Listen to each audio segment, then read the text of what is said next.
क्या सारे test normal होने के बावजूद भी प्रेगनेंसी रहने में दिक्कत आ सकती है?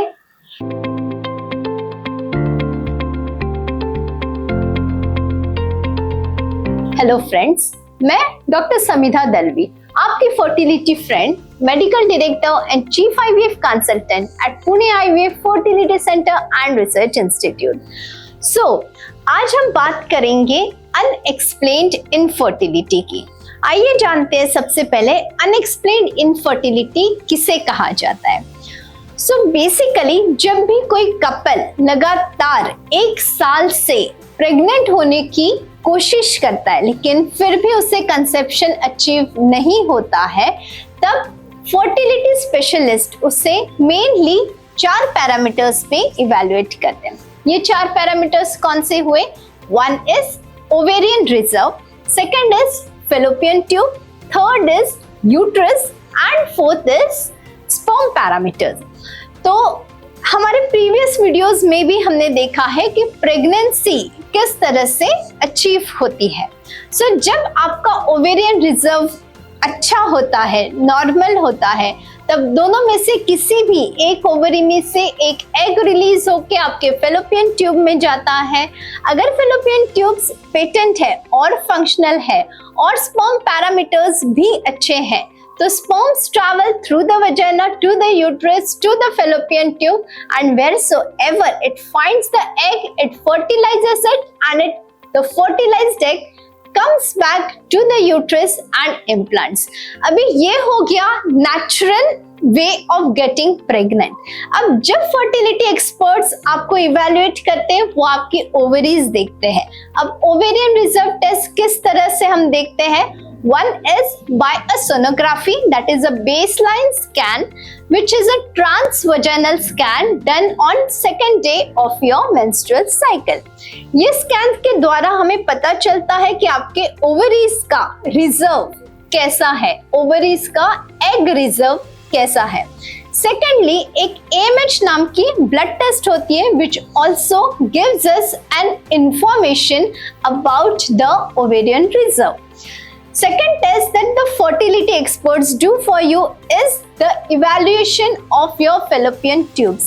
जैसे कि हमने देखा, फर्टिलाइजेशन का सबसे पहला स्टेप जो होता है वो होता है आपके फेलोपियन ट्यूब्स में। अगर आपके फेलोपियन ट्यूब्स ब्लॉक्ड है तो वो जगह जहां पे मेल स्पर्म्स और फीमेल एग्स को एक साथ मिलना है, वो जगह ही अगर खुली नहीं है तो obviously there is a problem in getting pregnant.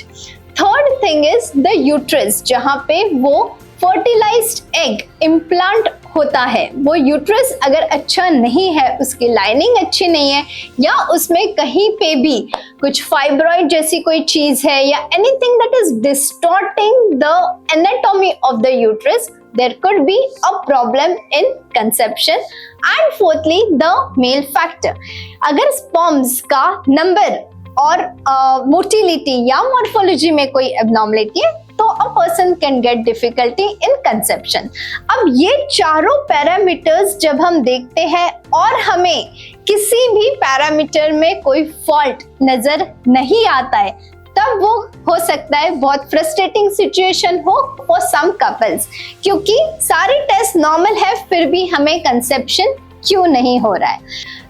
एक चीज समझने की कोशिश कीजिएगा कि जो भी अवेलेबल टेस्ट हमारे पास है उसमें हम एग की क्वालिटी को असेस नहीं कर सकते, स्पर्म की क्वालिटी को असेस नहीं कर सकते।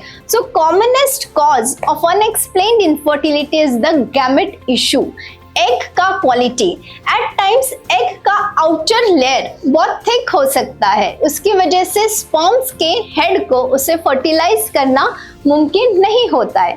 बट ये पता करने के लिए हमारे पास कोई भी टेस्ट अवेलेबल नहीं है, रादर ऐसी कोई टेस्ट बनी ही नहीं है। सेकेंडली, हम जब भी फेलोपियन ट्यूब्स को इवैल्यूएट करते हैं, हम मोस्टली उसे उसके पेटेंसी के टर्म्स पे इवैल्यूएट करते हैं। फेलोपियन ट्यूब के अंदर जिस जगह पे फर्टिलाइजेशन होना चाहिए, उस जगह कोई इन्फेक्शन है या नहीं, उस जगह का इधर मिलू अंदर का वातावरण कैसे है ये हमें पता नहीं होता है। Thirdly there is something called cilia. Cilia यानी एक ऐसा ऑर्गन होता है फैलोपियन ट्यूब का जो फर्टिलाइज्ड एग को यूट्रस के टुवर्ड्स पुश करता है।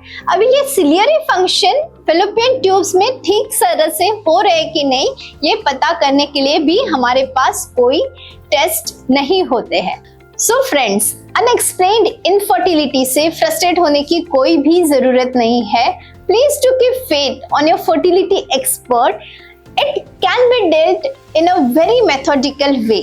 In case आपके सिमिलर टॉपिक पे और भी कोई क्वेरीज है तो प्लीज हमें कमेंट बॉक्स में लिख के भेजिएगा। We would be happy to solve them all. Thank you so much.